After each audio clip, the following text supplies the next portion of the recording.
Bonjour à tous! Avant de démarrer, toute l'équipe du MAG et moi-même tenons à vous souhaiter une très belle et heureuse année 2014. Et pour démarrer cette année, nous allons nous intéresser aux nouvelles techniques qui permettent de donner une seconde vie aux objets du quotidien. La raréfaction des ressources, la demande croissante des matériaux issus du recyclage ou encore l'augmentation de la production des déchets sont autant d'enjeux auxquels la planète doit faire face aujourd'hui. Du coup, une nouvelle tendance a vu le jour, celle de la récup.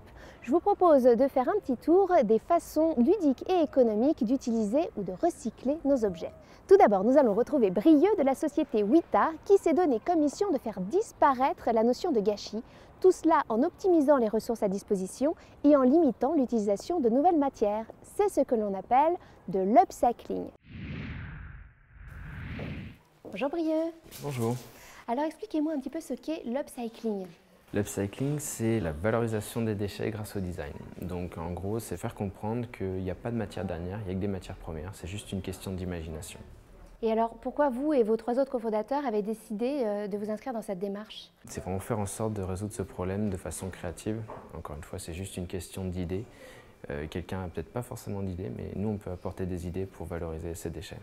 Et alors, quel type de déchets vous récupérez et qu'est-ce que vous en faites? Là, par exemple, je vois un banc. Là, par exemple, c'est un designer marseillais qui s'appelle Colas Bayeul qui récupère des cagettes sur le marché. Il en fait une suite de mobilier. Il y a également une bibliothèque, des étagères, des bureaux, des assises. Enfin, c'est très, très varié. C'est vraiment du design, c'est-à-dire qu'on va vraiment accentuer la notion d'utilité et d'esthétisme et pas uniquement l'aspect esthétique. D'accord, donc il faut que ça reste pratique, comme cette table. C'est vraiment un espèce de patchwork de différents bois.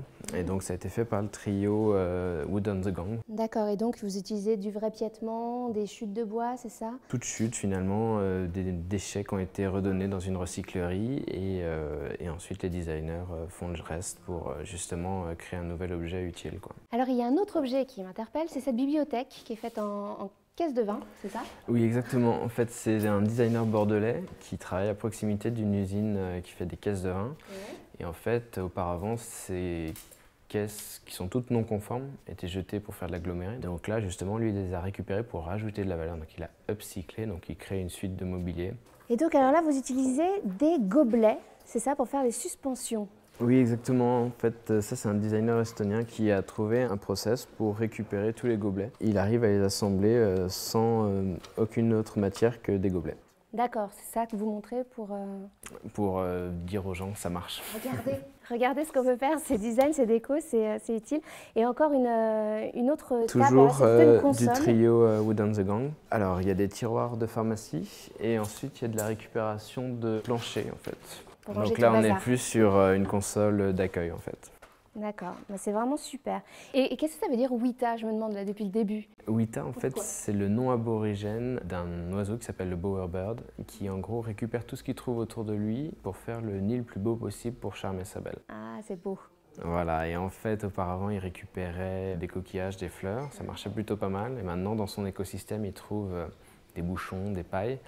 Il s'en sert aussi et ça marche encore mieux. Donc voilà, c'est lui qui a un petit peu initié notre démarche. Il vous a inspiré cet oiseau. Merci beaucoup, Brieux. Merci à vous.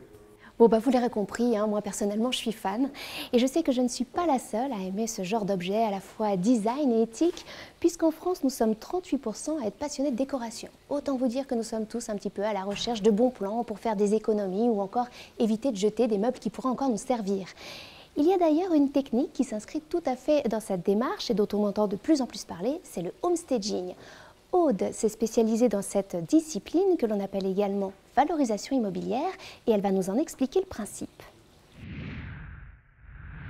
Aude, bonjour. Bonjour Fabienne. Alors, est-ce que vous pouvez m'expliquer un petit peu en quoi consiste le homestaging? Donc le homestaging, c'est une méthode qui vient des États-Unis et qui permet de mettre en valeur son bien immobilier avant sa vente, mais tout en respectant la règle du homestaging qui est recycler au maximum les accessoires et le mobilier à l'intérieur des maisons pour pouvoir valoriser son bien. Alors, est-ce que vous avez des exemples à nous donner? Oui, alors j'ai fait par exemple là pour une cuisine, au lieu de repeindre la globalité des meubles, on a exclusivement repeint le plan de travail pour valoriser la cuisine, changer la crédence.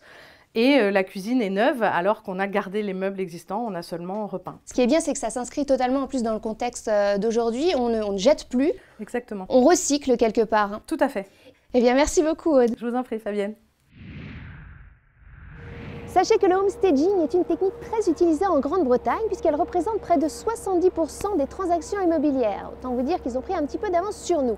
Allez, après la déco, intéressons-nous à un partenariat atypique que Sita a développé. Tout d'abord, Sita s'engage dans le recyclage des véhicules usagés. Ce démantèlement permet de fournir à la société Bilom des airbags pour en faire des sacs. Les produits Indra me servent depuis le début de Bilom, depuis maintenant 6 ans, à fabriquer les anses de nos sacs, puisqu'on récupère les ceintures de sécurité dans les casses et notamment chez Indra pour faire nos anses. Et depuis maintenant 2 ans, nous récupérons les airbags chez Indra pour faire des sacs et différents accessoires de décoration.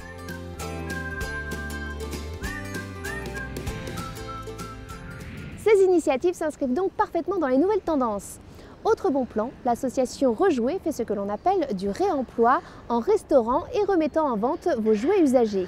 Le jouet provient des collectes de jouets que l'on réalise. Ensuite, il y a un des salariés qui va les collecter, qui les ramène à l'atelier. Et là, on a une équipe de 12 valoristes qui les prennent en charge.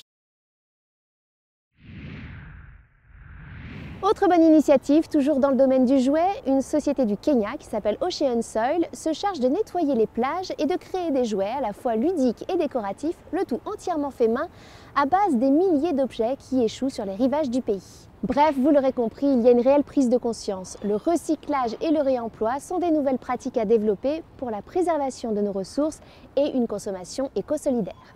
Eh bien, je ne sais pas vous, mais moi tout ça, ça m'a donné plein d'idées pour chez moi. Du coup, je file et je vous donne rendez-vous dès le mois prochain. Ciao!